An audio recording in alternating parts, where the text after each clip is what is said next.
Choque de Reyes, Canción de Hielo y Fuego, número 2. Prólogo.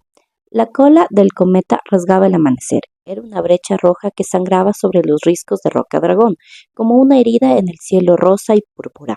El maestre estaba de pie en el balcón de sus aposentos, azotado por el viento. Allí era a donde llegaban los cuervos tras un largo vuelo. Sus excrementos salpicaban las gárgolas de 4 metros que se alzaban a ambos lados del hombre. Un sabueso infernal y un Waiwer, dos de las miles que vigilaban desde los muros de la antigua fortaleza. Cuando llegó a Roca Dragón, el ejército de seres de piedra lo ponía nervioso, pero con los años se había acostumbrado a ellos. En aquel momento los consideraba viejos amigos. Los tres juntos observaron el cielo como si fuera un mal presagio. El maestre no creía en las profecías. Aún así, pese a su avanzada edad, Crecen nunca había visto un cometa ni la mitad de brillante que ese, ni de aquel color espantoso, el color de la sangre, las llamas, los ocasos. Se preguntó si sus gárgolas habrían visto alguna vez uno semejante. Llevaban allí mucho más tiempo que él, y allí seguirían mucho después de que muriera. Si las lenguas de piedra pudieran hablar. ¡Qué tontería! Se apoyó en la barandilla, vio el mar batir abajo y sintió la piedra negra, dura y áspera bajo los dedos. Gárgolas que hablan y profecías en el cielo. Soy un viejo idiota que empieza a pensar como un niño. ¿Acaso toda la sabiduría ganada con tanto trabajo a lo largo de una vida lo estaba abandonando, igual que la salud y las fuerzas? Era un maestre. Había aprendido en la gran ciudadela de la Antigua. Allí había obtenido su cadena. ¿A qué se veía reducido si las supersticiones lo dominaban como a cualquier campesino ignorante? Aún así, aún así, el cometa se divisaba ya incluso durante el día, mientras de las fumarolas de Monte Dragón tras del castillo se alzaban columnas de vapor color gris oscuro, y el día anterior un cuervo blanco había llegado de la ciudadela con un mensaje. Noticias ya anticipadas, pero no por ello menos temibles. El anuncio del fin del verano. Presagios. Todo eran presagios, demasiados para negarlos. ¿Qué significaba todo esto? Habría querido gritar. Maestre Crecen, tenemos visita. Pylos hablaba en voz baja, como si no quisiera molestar a Crecen en su solemne meditación. Si supiera las tonterías que poblaban la cabeza del maestre, habría hablado a gritos. La princesa quiere ver el cuervo blanco. Pylos, correcto como siempre, la llamaba princesa, ahora que su señor padre era rey. Rey de una roca humeante en medio del gran mar salado, pero rey al fin y al cabo. Insiste en ver el cuervo. Lo acompaña su bufón. El anciano apartó la vista del amanecer y se dio media vuelta, apoyándose con una mano sobre su whiteware. Acompáñame a mi silla y hazlos pasar. Pylos lo tomó por un brazo y lo ayudó a volver al interior. En su juventud, Crecen había caminado con paso vivo, pero ya no faltaba mucho para su 80º día del nombre, y tenía las piernas frágiles e inseguras. 2 años atrás se había roto la cadera en una caída y los huesos no se habían soldado bien. Hacía un año, cuando cayó enfermo, la ciudadela envió a Pylos desde Antigua, apenas días antes de que Lord Stannis cerrase la isla. Decían que lo enviaban para ayudarlo en su trabajo, pero Crecen sabía que no era así. Pylos estaba allí para reemplazarlo cuando muriera. No le importaba, alguien tenía que ocupar su lugar y sería antes de lo que le gustaría. Dejó que el joven lo acomodara tras los montones de libros y papeles. Hazla pasar, no está bien hacer esperar a una dama. Hizo con la mano un gesto débil para indicarle que se apresurara. Él, que ya no podía darse prisa en nada, tenía la piel arrugada y llena de manchas, fina como el papel, tanto que se veía el entramado de las venas y la forma de los huesos, y como temblaban aquellas manos suyas que otrora fueran tan firmes y hábiles. Pylos regresó con la niña, tan tímida como siempre, tras ella con su característico andar, arrastrando los pies y dando saltitos, iba su bufón. Llevaba cencerros colgados y en la cabeza un cubo viejo de latón a modo de yelmo, con unas astas de ciervo pegadas. Los cencerros resonaban a cada paso. todos con sonidos diferentes. Clang, adang, bondang, ringadang, clon, clon, clon, clon. ¿Quién nos visita tan temprano, Pailos? Preguntó Crescent. Somos Manchas y yo, maestre. Los canderosos ojos azules se clavaron en él. Por desgracia, el rostro en el que brillaban no era precisamente hermoso. La niña había heredado la mandíbula cuadrada y prominente de su padre y las desafortunadas orejas de su madre. Además, contaba con una desfiguración propia, legado del brote de suario gris que casi se la había llevado a la tumba cuando aún no era más que un bebé. La mitad de una mejilla y buena parte del cuello eran de carne rígida y muerta, con la piel agrietada y escamosa, moteada de negro y gris, con tacto como de piedra. Pailos dice que podemos ver el cuervo blanco. Por supuesto, respondió Crescent. Nunca había podido negarle nada. Ya se le habían negado demasiadas cosas en su breve vida. Se llamaba Shairin, cumpliría 10 años en su siguiente día del nombre, y era la niña más triste que el maestre Crescent había conocido jamás. Su tristeza es mi vergüenza, pensó el anciano. Otra prueba de mi fracaso. Maestre Pailos, hazme el favor de traer esa ave de la pajarera para que la vea Lady Shairin. Será para mí un placer. Pailos era un joven muy educado, no tendría más allá de 25 años, pero su solemnidad correspondía más bien a un hombre de 60. Solo le faltaba tener más humor, más vida. Eso era lo que más escaseaba en aquel lugar. En los lugares sombríos se necesita un toque de ligereza, no de solemnidad, y Roca Dragón era uno de los lugares más sombríos que nadie pudiera imaginar. Una ciudadela solitaria en un desierto de agua, azotada por las tormentas y la sal, con la sombra humeante de la montaña a su espalda. Un maestre tiene que ir allí donde le envían, de manera que Crescent había llegado allí, con su señor, hacía ya 12 años. Lo había servido bien, pero jamás había sentido que aquel sitio fuera su hogar.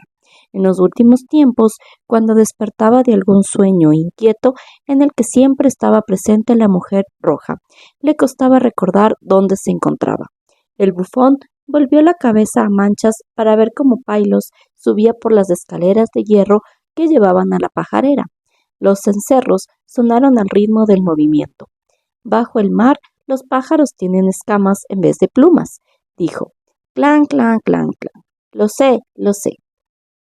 Cara manchada resultaba lastimero hasta para ser un bufón. Quizá en algún tiempo fue capaz de provocar carcajadas con una réplica ingeniosa, pero el mar le había arrebatado ese poder, junto con la mitad de los sesos y todos los recuerdos. Era blando y obeso, padecía estremecimientos y temblores, y a menudo era incoherente. La niña era la única que seguía riendo con sus bromas, la única a la que le importaba. Una niña fea, un bufón triste y un maestro. Eso sí que es una historia para llorar. Siéntate conmigo, pequeña. Crescent le hizo un gesto para que se acercara. Es muy temprano para hacer visitas. Acababa de amanecer. Deberías estar abrigadita en la cama. He tenido sueños malos, respondió Shairin. Eran sobre los dragones. Venían a comerme. Ese tema ya lo hemos hablado, le dijo con voz amable el maestre Crescent. No recordaba un tiempo en que la niña no hubiera sufrido pesadillas. Los dragones no pueden cobrar vida. Están tallados en piedra pequeña.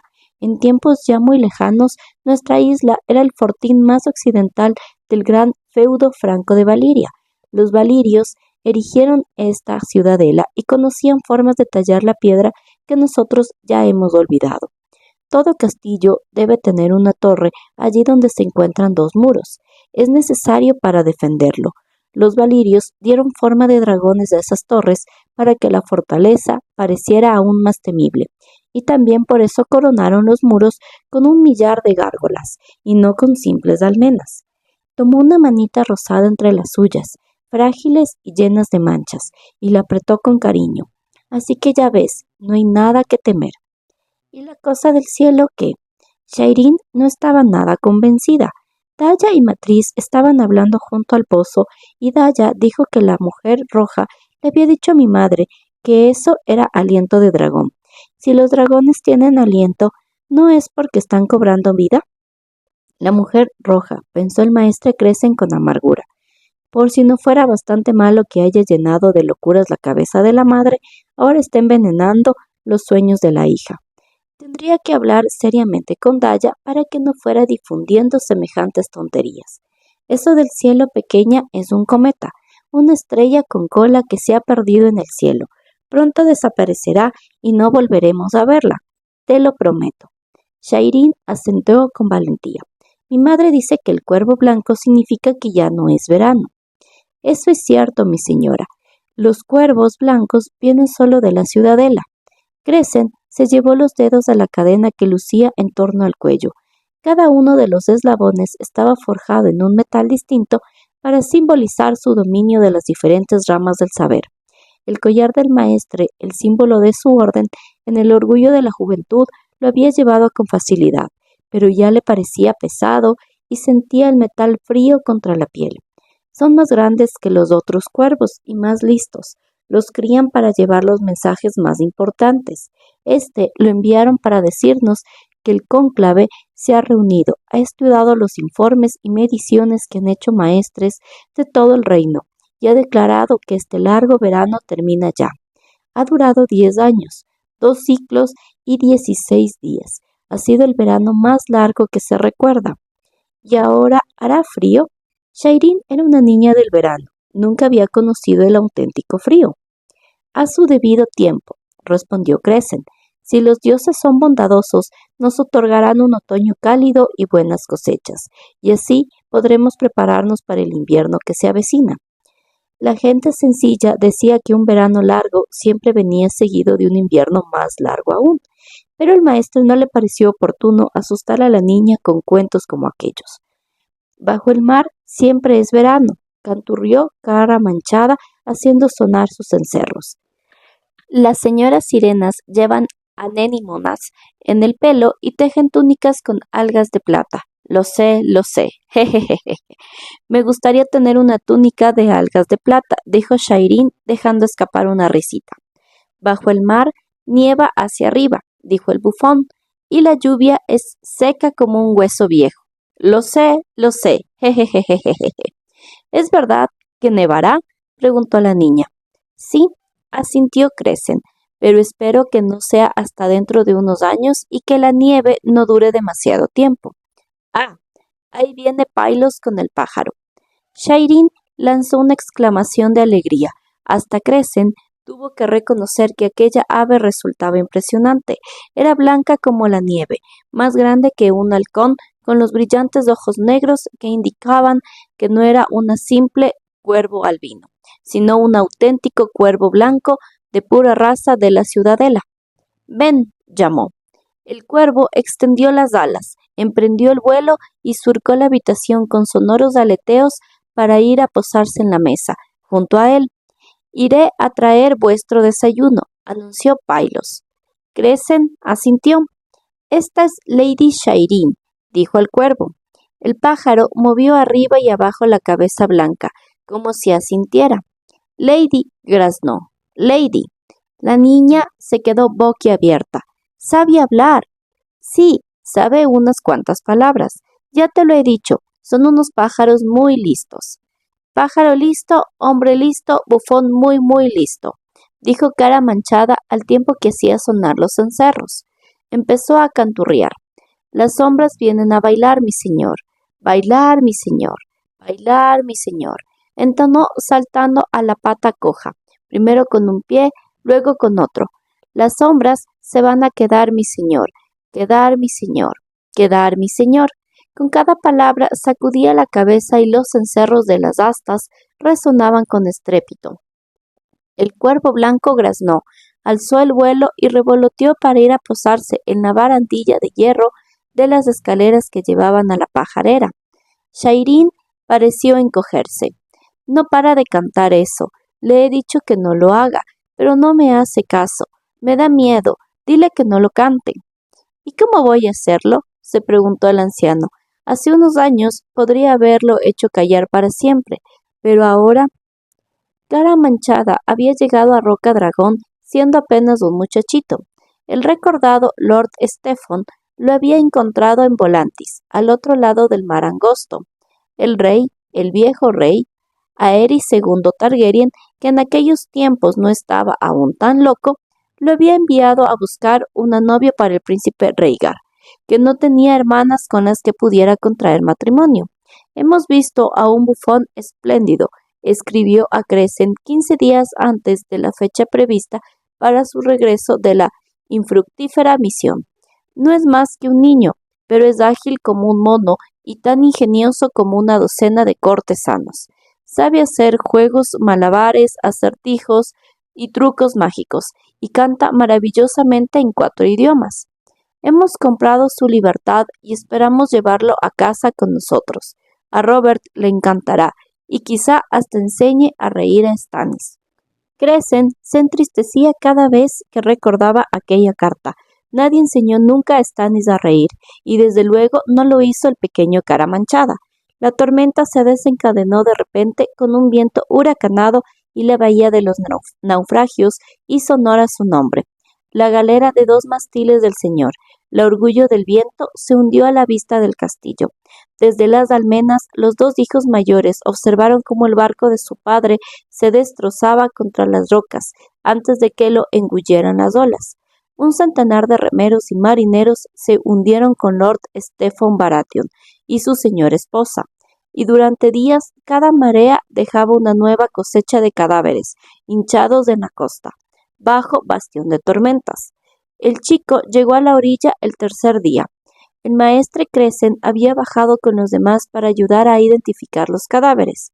Encontraron al bufón desnudo, con la piel blanca arrugada y cubierta de arena húmeda.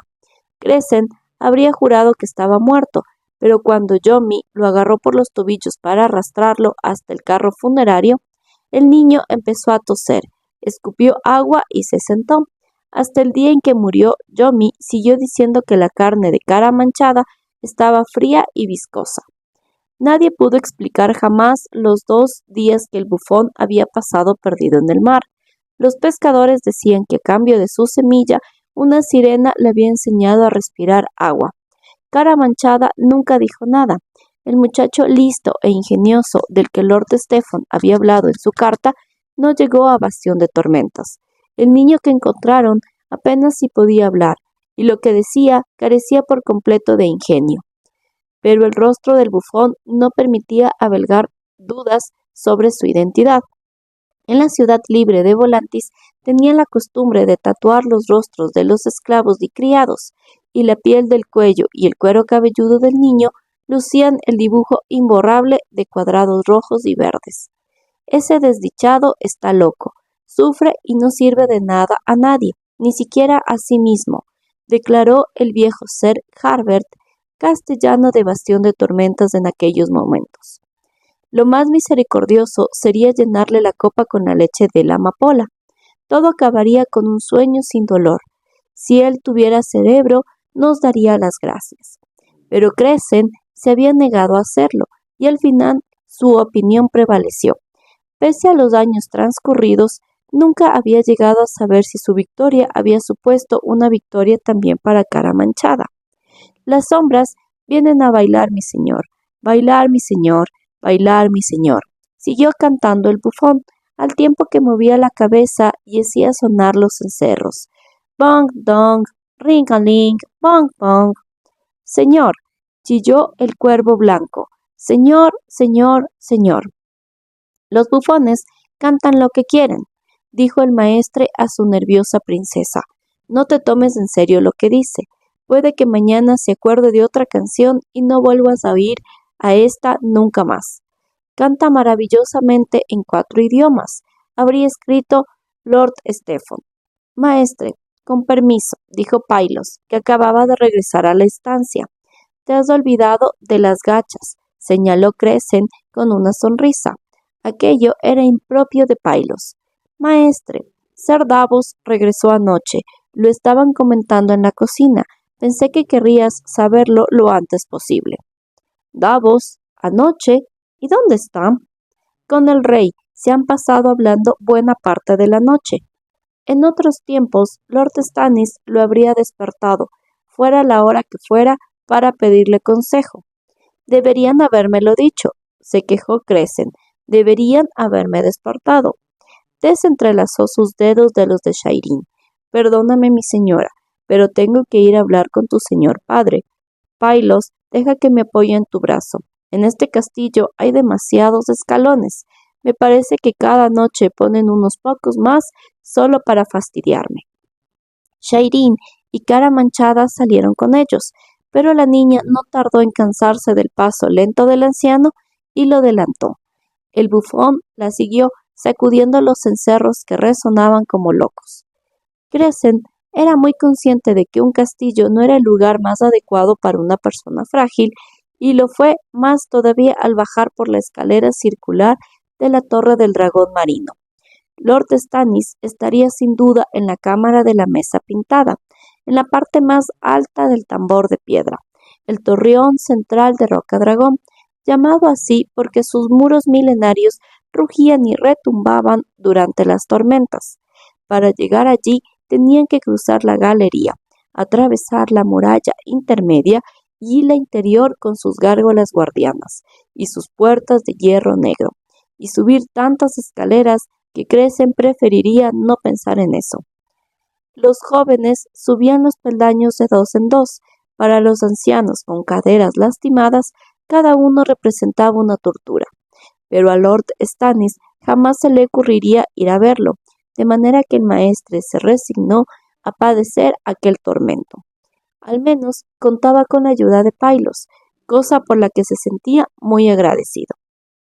Atravesaron la galería a paso cansino, pasando ante una hilera de ventanales altos en forma de arco, desde los que se divisaba el imponente panorama de la muralla defensiva, la muralla exterior y la aldea de pescadores que había más allá.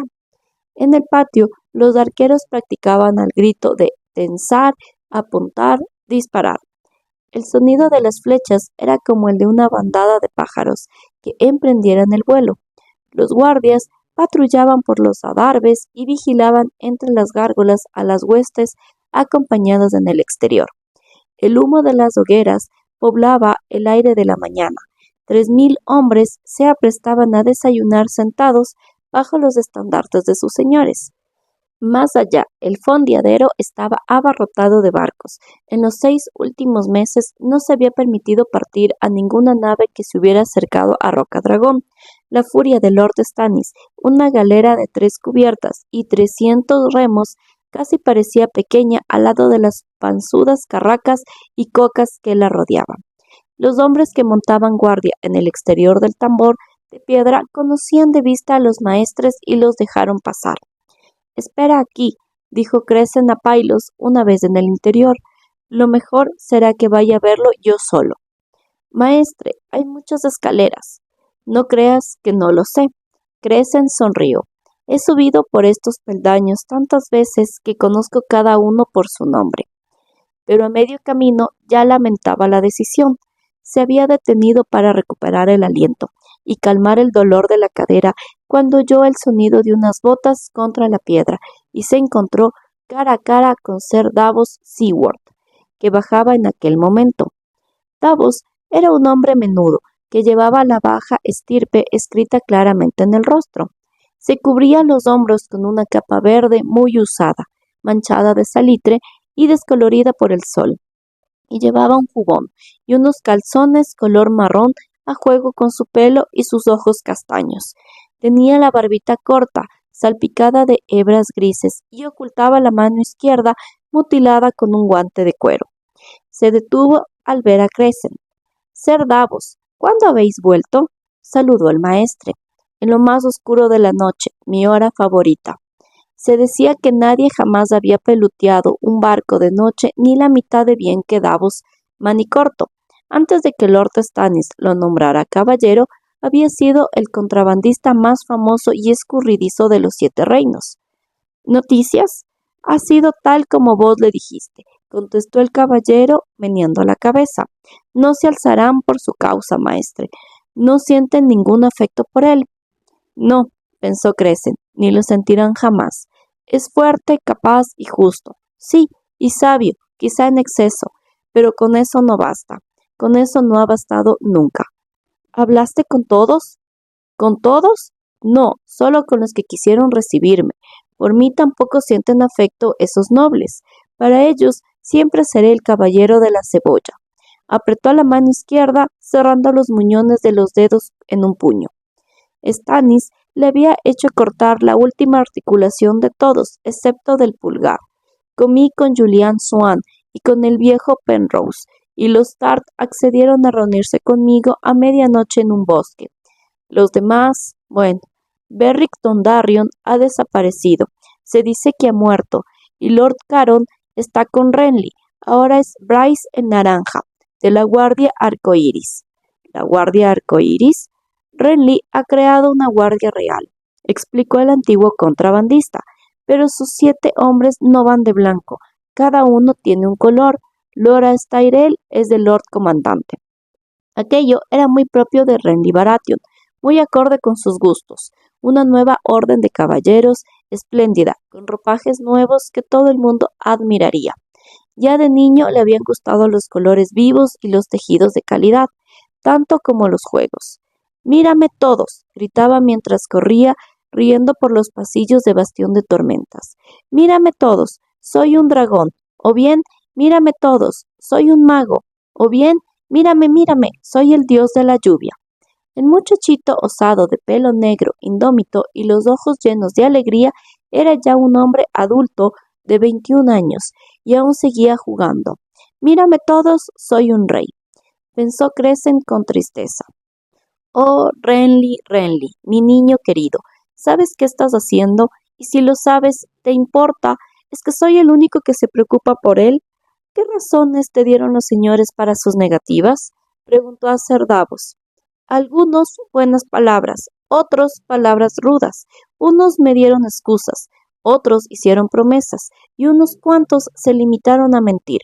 Se encogió de hombros. Al final, todos son palabras, y las palabras se las lleva el viento. ¿No habéis podido traerle ninguna esperanza? Solo falsas, y yo no hago esas cosas, replicó Davos. Le dije la verdad. El maestre Crescent recordó el día en que Davos fue nombrado caballero, tras el asedio de Bastión de Tormentas. Lord Stannis había defendido el castillo durante casi un año con una reducida guarnición contra las numerosas huestes de Lord Tyrell y Lord Redwine. Hasta el mar les estaba vedado, vigilado día y noche por las galeras de Redwine con los estandartes color Borgoña del Rejo. En el interior de Bastión de Tormentas hacía ya tiempo que se habían comido los caballos, no quedaban gatos ni perros, y la guarnición solo podía comer raíces y ratas. Entonces llegó una noche de luna nueva, en la que las nubes ocultaron las estrellas. Al abrigo de la oscuridad, Davos, el contrabandista, burló el cordón de Redwine y las rocas de la bahía de los naufragios. Su pequeño barco tenía el casco negro, velas negras, remos negros y la bodega abarrotada de cebollas y pescado en salazón. No era gran cosa, pero sí lo suficiente para mantener con vida a la guarnición el tiempo necesario para que Eddard Stark llegara a Bastión de Tormentas y rompiera el sitio. Lord Stannis recompensó a Davos con las mejores tierras del Cabo de la Ira, un pequeño fuerte y el rango de caballero, pero también decretó que le cortaran una falange de 4 dedos de la mano izquierda, como castigo por sus años como contrabandista. Davos lo aceptó con la condición de que fuera el propio Stannis quien esgrimiera el cuchillo. El señor utilizó una hachuela de carnicero para que el corte fuera rápido y limpio. Después de aquello, Davos eligió para su casa el nombre de Seaworth y como blasón un barco negro sobre campo gris claro, con una cebolla en las velas. El antiguo contrabandista solía decir que Lord Stannis le había hecho un favor, ya que tenía que limpiarse y cortarse 4 uñas menos. No, pensó Crescent, un hombre como aquel no daría falsas esperanzas ni suavizaría una dura verdad. La verdad puede ser un trago amargo hasta para alguien como Lord Stannis. Ser Davos solo piensa en volver a desembarco del rey en la plenitud de su poder para acabar con sus enemigos y recuperar lo que le corresponde por derecho. En cambio ahora, Si lleva un ejército tan escaso como este a desembarco del rey, será para morir. No tiene suficientes hombres, es lo que le he dicho, pero ya sabes cómo es de orgulloso. Davos alzó la mano enguantada, antes de que le entre en la cabeza un poco de sentido común, y a mí me crecerán otra vez los dedos. Habéis hecho todo lo posible. El anciano suspiró. Ahora me corresponde a mí sumar mi voz a la vuestra. El refugio de Lord Stannis Baratheon era una gran habitación, redonda con muros desnudos de piedra negra y 4 ventanas altas y estrechas, cada una en dirección a uno de los puntos cardinales.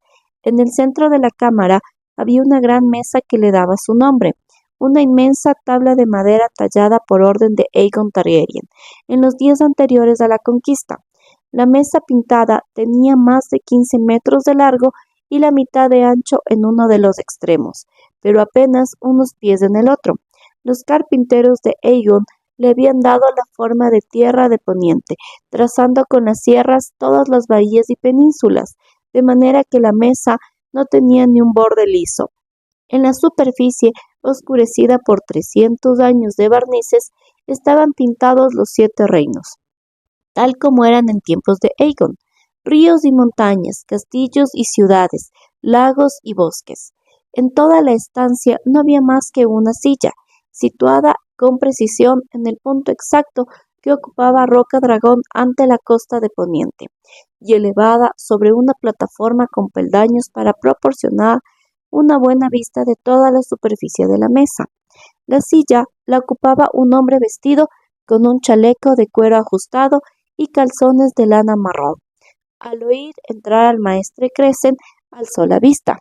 Sabía que vendrías, anciano, tanto si te llamaba como si no. Su voz estaba desprovista de toda calidez, como de costumbre. Stannis Baratheon, señor de Roca Dragón y por la gracia de los dioses heredero legítimo del trono de hierro de los 7 reinos del poniente.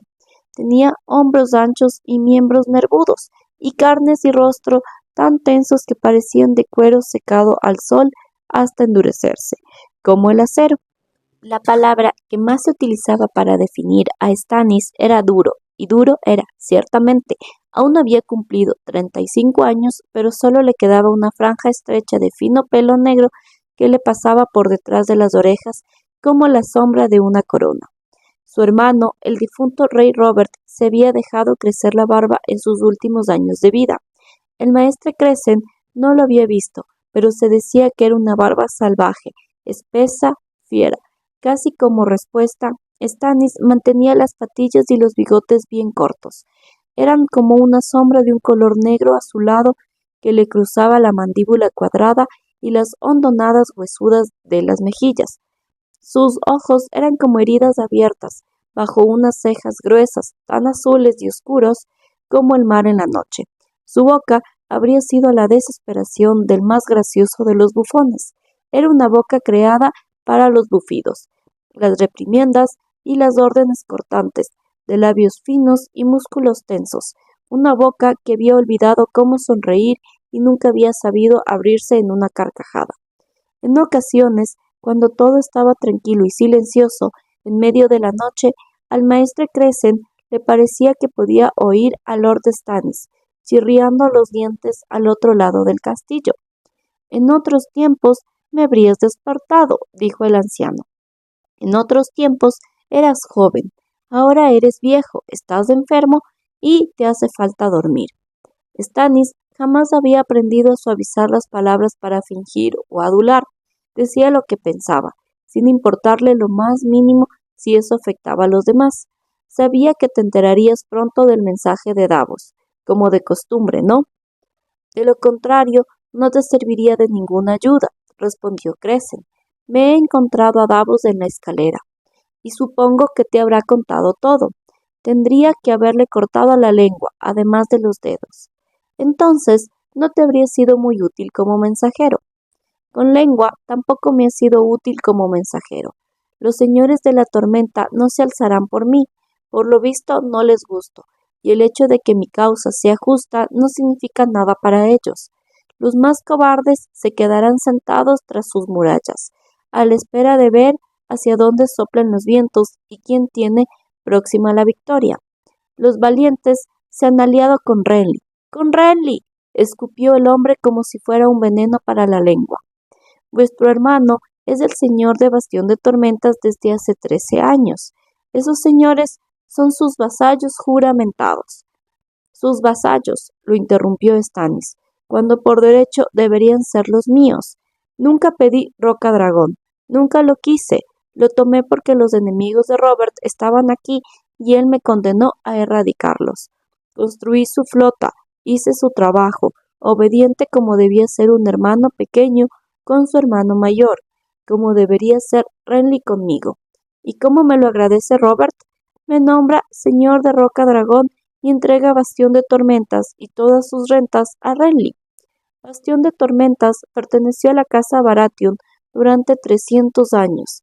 Debería haber pasado a mí por derecho cuando Robert subió al trono de hierro. Era una afrenta antigua y dolorosa, en aquel momento más que nunca. Aquel era el punto débil de su señor, porque, aunque Roca Dragón era antiguo y fuerte, solo contaba con la alianza de unos cuantos señores menores, cuyas fortalezas en islas pedregosas no tenían suficiente población para crear el ejército que Stannis necesitaba. Ni siquiera los mercenarios que había traído de la otra orilla del mar angosto, de las ciudades libres de Myr y Lys, bastaban para que el ejército acampado al otro lado de los muros fuera suficiente para acabar con el poder de la casa Lannister. Robert cometió una injusticia con vos, dijo el maestre Crescent con cautela, pero tenía buenas razones. Roca Dragón perteneció durante mucho tiempo a la casa Targaryen. Le hacía falta un hombre fuerte que gobernara aquí y Renly no era más que un niño. Sigue siendo un niño. La furia de Stannis resonaba en la estancia vacía. Un niño ladrón que quiere robarme la corona. ¿Qué ha hecho Renly en su vida para ganarse un trono? Se sienta en el consejo y bromea con Meñique, y en los torneos luce una armadura espléndida, y deja que cualquiera más fuerte lo derribe del caballo. A eso se reduce mi hermano Renly, que se cree digno de ser rey. ¿Por qué los dioses me castigaron con estos hermanos? No puedo explicar los motivos de los dioses. Últimamente no podéis explicar muchas cosas. ¿Quién es el maestre de Renly? Debería hacerlo llamar. Quizás sus consejos me fueran más útiles que los vuestros. ¿Qué crees que le dijo ese maestre a mi hermano cuando decidió robarme mi corona? ¿Qué consejo habrá ofrecido vuestro colega a ese traidor? Me extrañaría mucho que Lord Renly hubiera pedido consejo a nadie, Alteza. El menor de los 3 hijos de Lord Steffon se había convertido en un hombre osado, pero incauto, que actuaba por impulso, sin planes previos. En eso, como en tantas otras cosas, Renly se parecía a su hermano Robert, y era muy diferente de Stannis. Alteza, repitió Stannis con amargura. Te burlas de mí dándome trato de rey, pero ¿de qué soy rey?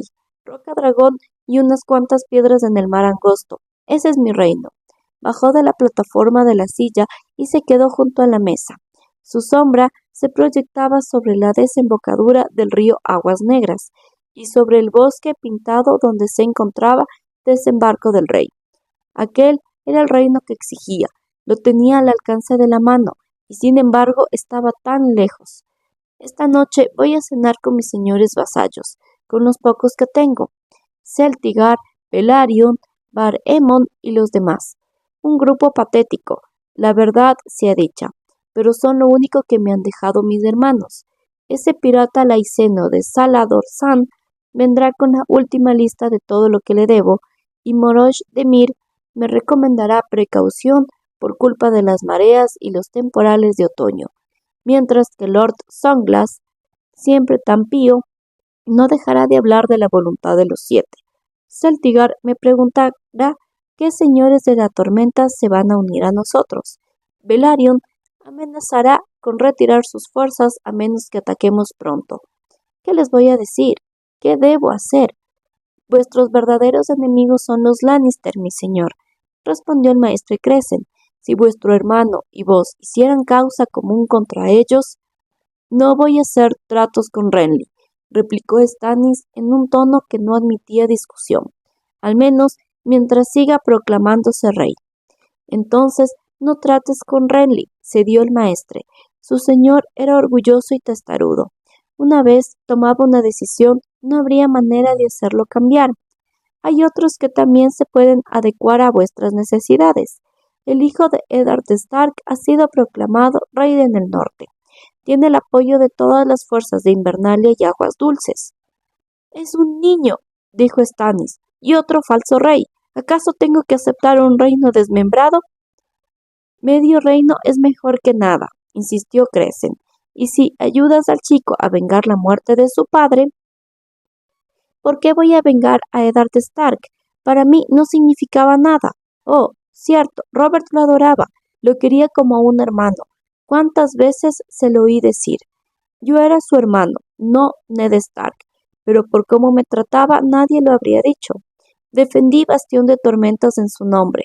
Vi morir de hambre a muchos hombres valientes, mientras Mace Tyrell y Paxter Redwine celebraban banquetes a la vista de mis murallas. ¿Me dio las gracias Robert?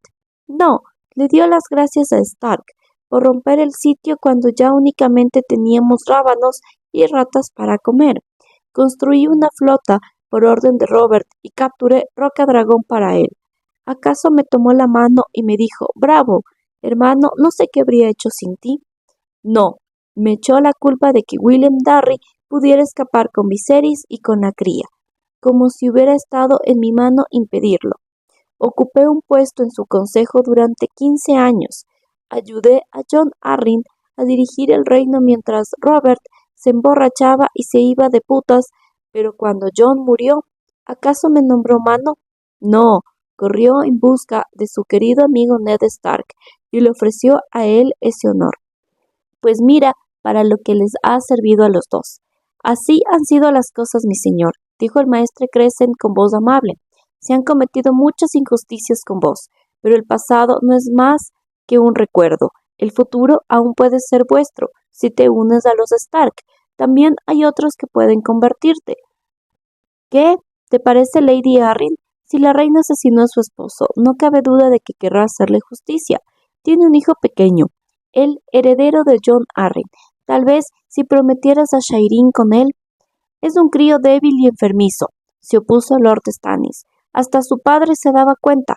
Me pidió que la acogiera como pupilo en Roca Dragón. Le habría sentado bien servir como paje, pero la maldita Lannister hizo envenenar a Lord Arryn antes de que lo lleváramos a cabo. Y ahora Lysa lo tiene escondido en el nido de águilas. Podéis estar seguro de que no se separará de él. Entonces habrá que enviar a Shireen al nido de águilas, insistió el maestre. Roca Dragón es un hogar triste para cualquier niño, y que la acompañe su bufón, así tendrá cerca un rostro conocido. Conocido y repugnante.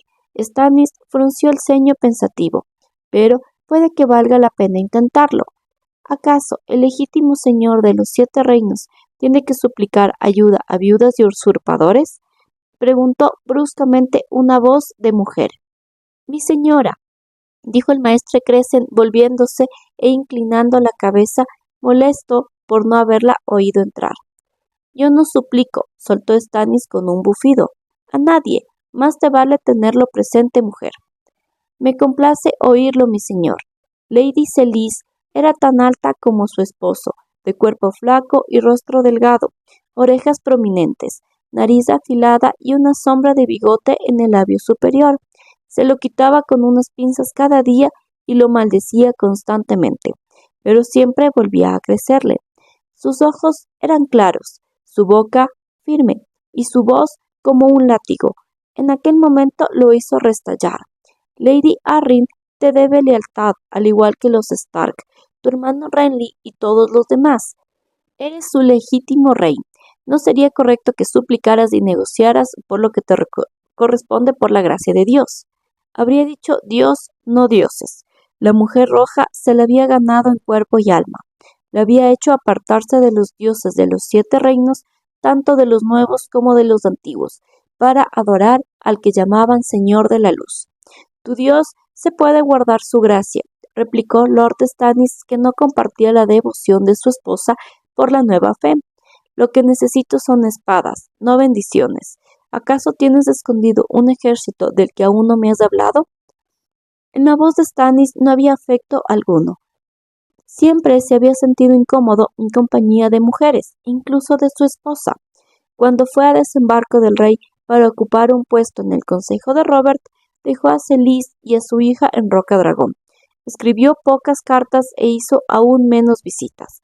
Cumplía con sus deberes en el lecho conyugal 1 o 2 veces al año. Pero aquello no le proporcionaba placer, y los hijos varones que tanto esperaba nunca llegaron. Mis hermanos, tíos y primos tienen ejércitos, replicó ella. La casa Florent servirá bajo tu estandarte. La casa Florent apenas si puede reunir 2000 espadas. Se decía que Stannis conocía las fuerzas de cada una de las casas de los 7 reinos, y tienes mucha más fe que yo en tus hermanos y tíos, mi señora. Las tierras de Florent están demasiado cercanas a Alto Jardín para que tu señor tío se arriesgue a incurrir en la ira de Mace Tyrell. Hay otra posibilidad. Lady Selyse se acercó. Mira por las ventanas, mi señor. Ahí está la señal que aguardabas, grabada en el cielo. Es roja, del rojo de las llamas, roja como el corazón ardiente del Dios verdadero. Es su estandarte y también el tuyo. Mira, surca los cielos como el aliento llameante de un dragón. Y tú eres el señor de Roca Dragón. Significa que ha llegado tu momento, Alteza. Es tal como te digo.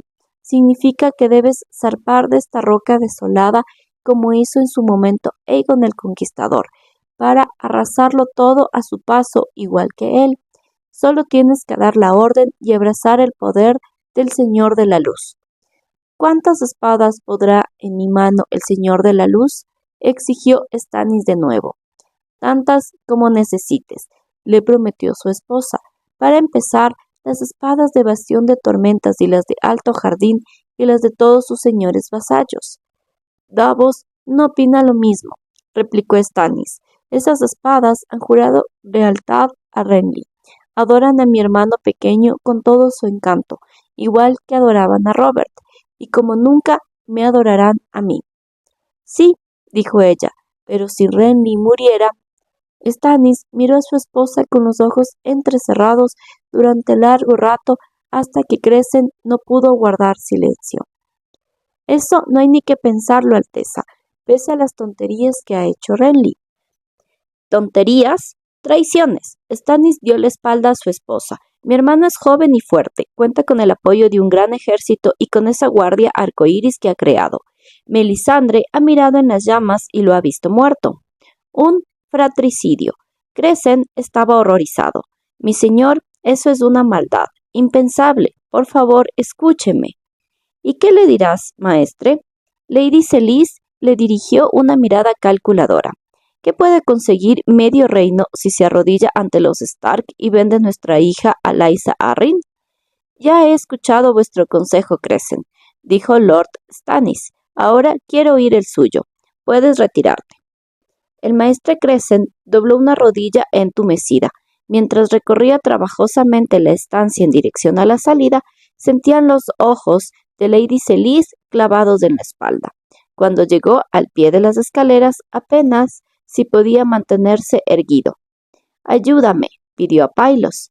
Una vez en sus aposentos, Crescent ordenó salir al joven y cogió otra vez hacia el balcón para estar entre sus gárgolas mientras contemplaba el mar.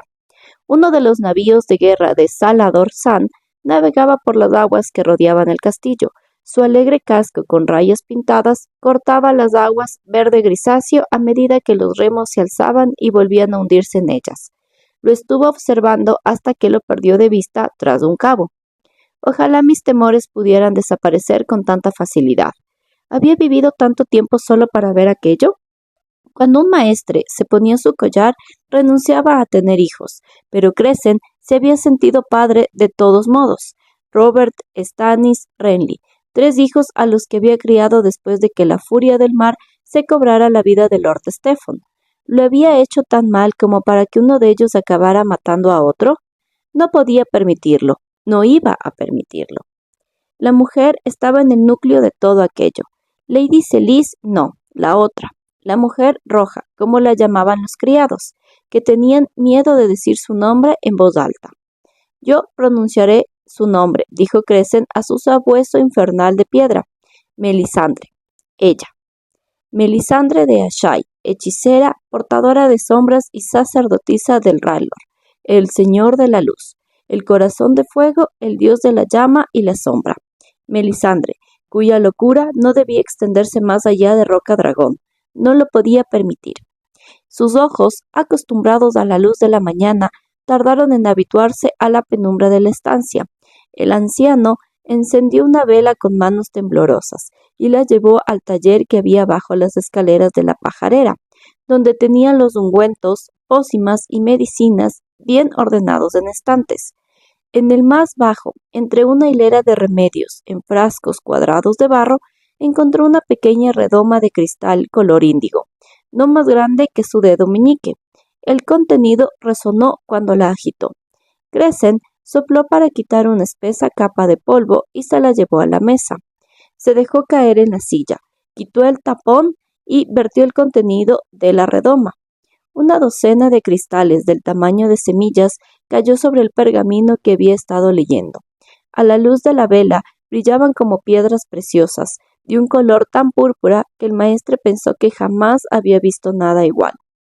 La cadena que llevaba en torno al cuello le parecía muy pesada. Rozó uno de los cristales con la punta del dedo meñique. Que una cosa tan diminuta contenga el poder de la vida y la muerte. Estaban hechos a partir de una planta que solo crecía en las islas del mar de Jade, a medio mundo de distancia. Había que dejar secar las hojas y macerarlas en agua de limas, azúcar y unas raras especias de las islas del verano. Luego se tiraban y la poción se espesaba con ceniza y se dejaba reposar hasta que cristalizaba. El proceso era lento y dificultoso, y los ingredientes caros y casi imposibles de encontrar. Pero los alquimistas de Lys conocían sus secretos, así como los hombres sin rostro de bravos y los maestres de su orden, aunque no era cosa que se comentara más allá de los muros de la ciudadela. Todo el mundo sabía que un maestre forjaba su eslabón de plata cuando aprendía el arte de la curación, pero preferían olvidar que un hombre que sabe curar también sabe cómo matar. Crescent no recordaba ya el nombre que daban los de Ashai a la hoja ni cómo llamaban los envenenadores licenos al cristal. En la ciudadela lo llamaban sencillamente estrangulador. Se disolvía en vino y hacía que los músculos de la garganta se apretaran más que los de un puño, cerrando la tráquea. Según se contaba, el rostro de la víctima se ponía tan púrpura como la pequeña semilla de cristal de la que nacía su muerte. Pero lo mismo le pasaba a quien se ahogaba con un bocado de comida. Aquella misma noche, Lord Stannis daría un banquete a sus vasallos, y en él estarían su señora esposa y la mujer roja Melisandre de Ashai. «Tengo que descansar», se dijo el maestre Crescent. «He de conservar todas mis fuerzas para cuando oscurezca. No me deben temblar las manos, ni debe flaquear mi valor. Lo que voy a hacer es espantoso, pero alguien ha de hacerlo. Si hay dioses, sin duda sabrán perdonarme». Hacía tiempo que dormía muy mal. Una cabezada haría que estuviera más fresco para la dura prueba que lo aguardaba. Se dirigió hacia la cama. Estaba cansado, pero cuando cerró los ojos, siguió viendo la luz del cometa, roja, llameante, viva entre la oscuridad de sus sueños. «Puede que sea mi cometa», pensó entre neblinas, justo antes de quedar dormido. «Un presagio de sangre que augura un asesinato. Sí». Cuando despertó ya había oscurecido por completo. La estancia estaba a oscuras, le dolían todas las articulaciones. Crescent se incorporó con la cabeza palpitante, cogió el bastón y se puso en pie. Inseguro. «Es muy tarde», pensó. «No me han llamado». Siempre lo llamaban para los banquetes. Tenía un lugar asignado próximo a la sal, cerca de Lord Stannis. Se le apareció el rostro de su señor, no el hombre que ya era, sino el niño que había sido, siempre entre las sombras mientras el sol brillaba sobre su hermano mayor. Hiciera lo que hiciera, Robert lo había hecho antes y mejor. Pobre muchacho. Por él, por su bien, tenía que darse prisa. El maestre recogió los cristales del pergamino donde los había dejado. Crescent no tenía anillos huecos, con los que se decía que llevaban los envenenadores de lis, sino incontables bolsillos grandes y pequeños cosidos en el interior de las amplias mangas de su túnica. Ocultó en uno de ellos los cristales estranguladores y abrió la puerta. —Pylos, ¿dónde estás? —llamó. No recibió respuesta, así que volvió a llamarlo de nuevo, más alto. —Pylos, te necesito. Siguió sin obtener contestación. Era muy extraño. La celda del joven maestre estaba solo medio tramo de peldaños más abajo. Siempre lo oía cuando lo necesitaba. Al final, Crescent tuvo que llamar a los criados. —Deprisa, les dijo. He dormido demasiado. Ya habrá empezado el banquete. Ya estarán bebiendo. Tendrían que haberme despertado. ¿Qué le había pasado al maestre Pylos? No comprendía nada. Tuvo que cruzar una vez más la larga galería. El viento nocturno soplaba a través de los grandes ventanales impregnado de olor a mar. Las llamas de las antorchas se agitaban a lo largo de los muros de Roca Dragón, y en el campamento al otro lado de las murallas se divisaban cientos de hogueras para cocinar, como si un manto de estrellas hubiera caído sobre la tierra. En el cielo el cometa brillaba, rojo, malévolo. Soy demasiado viejo y sabio para tener miedo de semejantes cosas, se dijo el maestre. Las puertas del salón principal estaban situadas en la boca del dragón de piedra. Una vez ante ellas, ordenó a los criados que se fueran. Sería mejor que entrara solo. No quería parecer débil. Crescent se apoyó en el bastón, subió los últimos peldaños y caminó con dificultad para pasar bajo los dientes del arco. Un par de guardias abrieron ante él las pesadas puertas rojas, dejando salir una ráfaga de luz y ruido. Crescent entró en las fauces del dragón. Bailar, mi señor, bailar, mi señor. La cancioncilla de Cara Manchada, al ritmo del sonido de los cencerros, se oía por encima del tintineo de cuchillos y platos, y el murmullo bajo de las conversaciones. La misma tonadilla espantosa que había cantado aquella mañana. Las sombras se van a quedar, mi señor. Quedar, mi señor, quedar, mi señor. Las mesas más bajas estaban abarrotadas de caballeros, arqueros y capitanes de los mercenarios, que partían con las manos las grandes hogazas de pan negro para mojar los trozos en el guiso de pescado. Allí no se oían carcajadas estrepitosas, ni los gritos broncos que enturbiaban la dignidad de los festines de otros señores. Lord Stannis jamás permitiría semejante cosa. Crescent se dirigió hacia la plataforma elevada en la que estaban sentados los señores y el rey. Tuvo que dar un rodeo para esquivar a Cara Manchada. El bufón estaba bailando y sacudiendo los cencerros, y no lo vio ni oyó cómo se acercaba. Saltó sobre una pierna, cambió el peso hacia la otra y sin querer derribó el bastón de Crescent. Cayeron al suelo en un revoltijo de brazos y piernas, al tiempo que una carcajada recorría la sala en torno a ellos, sin duda ofreciendo un espectáculo muy cómico. Cara Manchada estaba despatarrado sobre él. El rostro pintarrajeado del bufón presionaba el del anciano. Se le había caído el yelmo de hojalata con las astas y los cencerros. Bajo el mar, la gente cae hacia arriba, declaró. Lo sé, jejejeje.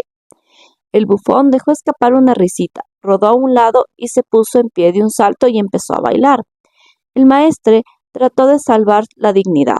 Sonrió débilmente e intentó incorporarse, pero la cadera le dolía tanto que por un momento tuvo miedo de habérsela roto de nuevo. Sintió como unas manos fuertes lo agarraban por debajo de los brazos y lo ponían en pie. Gracias, Sir, murmuró al tiempo que se volvía para ver qué caballero había acudido en su ayuda. Maestre, respondió Lady Melisandre. Su voz grave tenía la música del mar de jade. Deberías tener más cuidado. Como de costumbre, iba vestida de rojo de los pies a la cabeza, con una túnica larga y suelta de seda brillante como el fuego, mangas acampanadas y cortes en el corpiño bajo los que se veía tejido de un color rojo más oscuro. Llevaba en torno al cuello una gargantilla de oro rojo, más apretada que el collar de ningún maestre, adornada con un rubí de buen tamaño. Su cabello no era anaranjado ni color fresa, como suele ser en el caso de las personas pelirrojas, sino de un tono de cobre bruñido que brillaba a la luz de las antorchas. Hasta tenía los ojos rojos. En cambio, Su piel era suave y clara, sin mácula, blanca como la leche, y era una mujer esbelta, gracil, más alta que la mayoría de los caballeros, con pechos llenos, cintura fina y rostro en forma de corazón. Los hombres que la veían no apartaban la vista con rapidez, ni siquiera los maestres. Muchos consideraban que era hermosa. No era hermosa, era roja y terrible y roja. Te lo agradezco, mi señora, dijo Crescent. Ella sabe que augura el cometa. Es más sabia que tú, viejo, le susurró su miedo. Un hombre de vuestra edad debería vigilar mejor por donde pisa, dijo Melisandre cortés. La noche es oscura y alberga cosas aterradoras. El maestre conocía la frase. Era una oración de la fe de la mujer.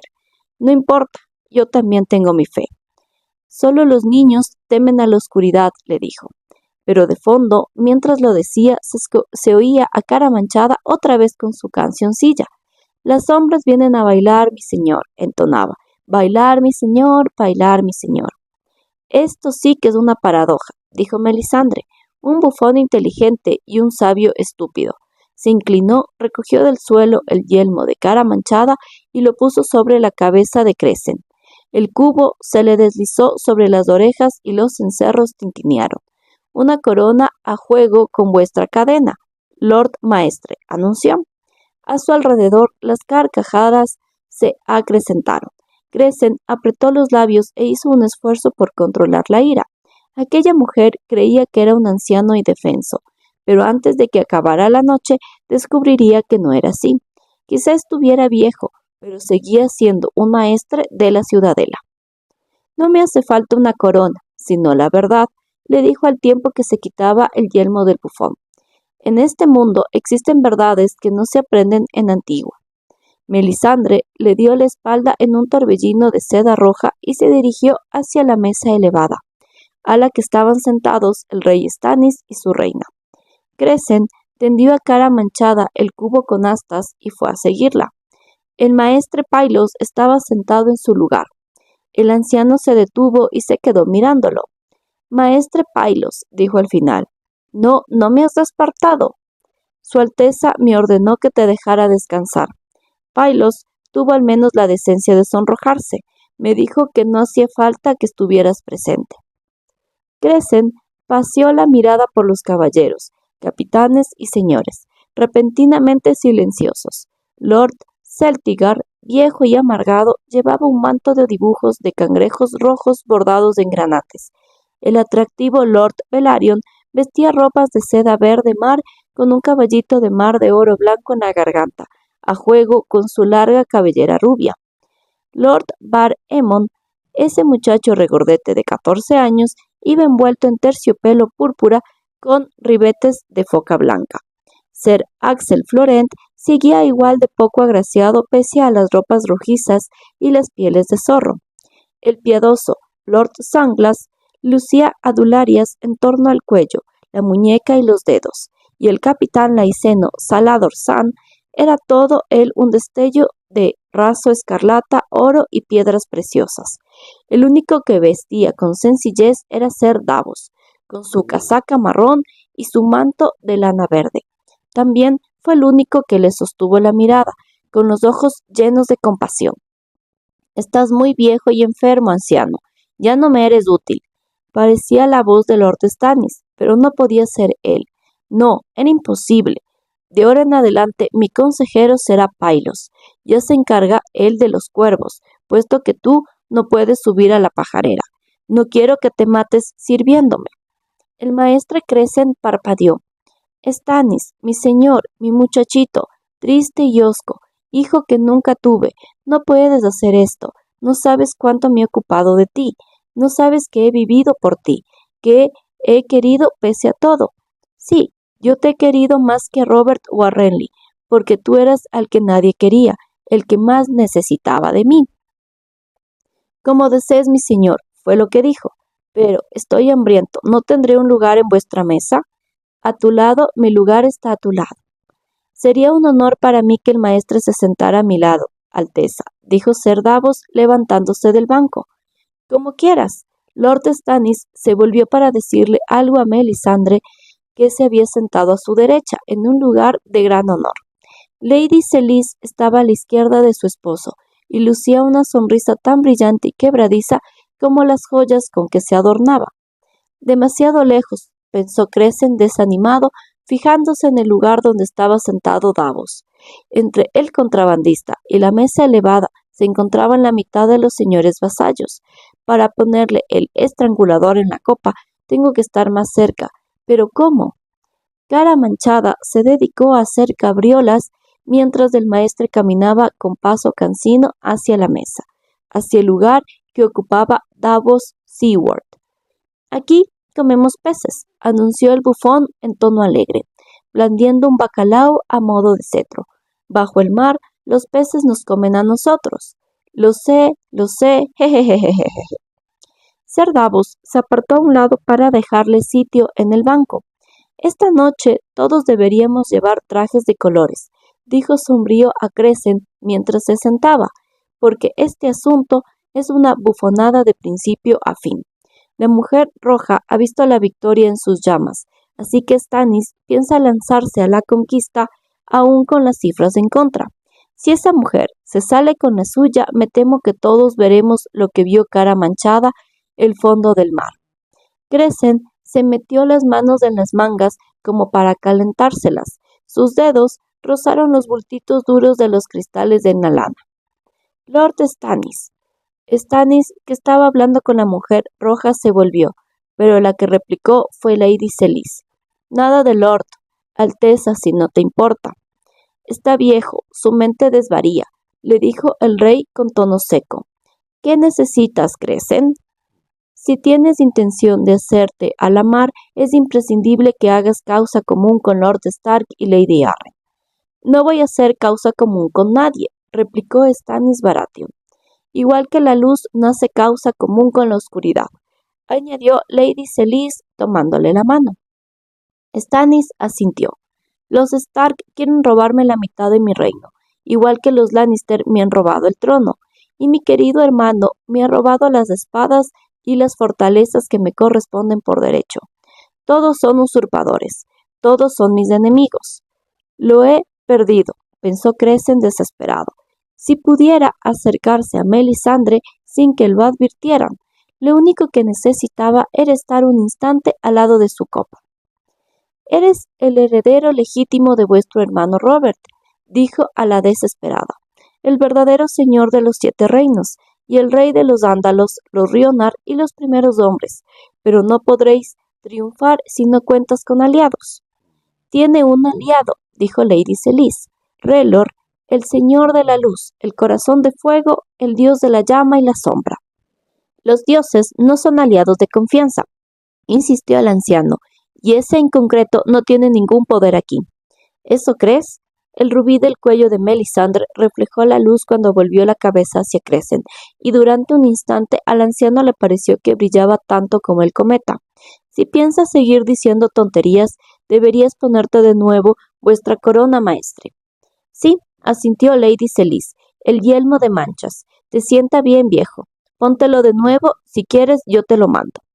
Bajo el mar nadie lleva sombrero, dijo Cara Manchada. Lo sé, jejejejeje. Los ojos de Lord Stannis eran agujeros sombríos bajo el espeso ceño. Mientras movía la mandíbula en silencio, siempre rechinaba los dientes cuando se enfadaba. Bufón, gruñó al final. Mi señora esposa lo ordena. Dale tu yelmo a Crescent.